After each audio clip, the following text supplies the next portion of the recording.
enkuba ikyagenda maaso n'okutonya mu bukiikakkono ssaako ne mu buvanjuba bw'eggwanga kadde kaleeta embeera y'obudde okuva mu kyanga ky'eggwanga ekivunaanyizibwa ku embeera y'obudde wano ku Star TV eminyenye y'eggwanga omwanjuze Agnes Nalukwago.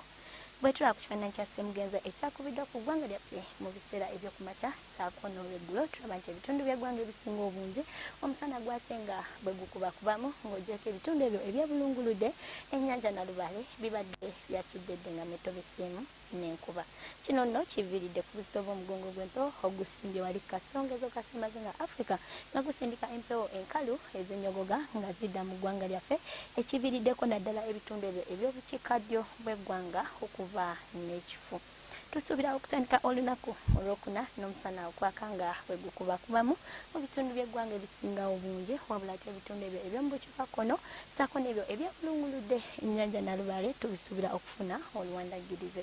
Olw'eggulo tusuubira oluwandagirize mu bitundu by'eggwanga ebisinga obungi wabula ate ebitundu ebyo eby'omu masekkati ssaako n'ebyo ebyebulunguludde ennyanja Nalubaale tubisuubira omusana okwaka nga bwe gukubakubamu.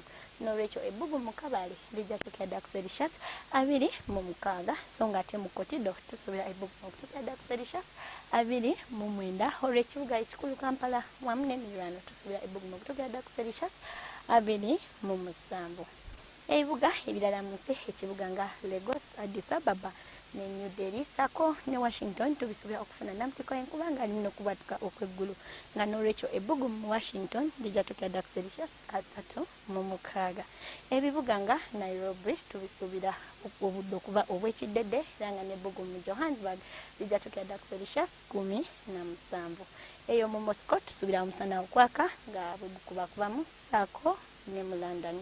Ebyo bye tusobodde okufunyayo okuva mu kyanga ky'eggwanga ekivunaanyizibwa ku embeera y'obudde n'enkya tulindire wano ku Star TV eminyenye y'eggwanga obudde bwe bumu. Sigadde ndi Agnes Nalukwago, sula bulungi, eraba.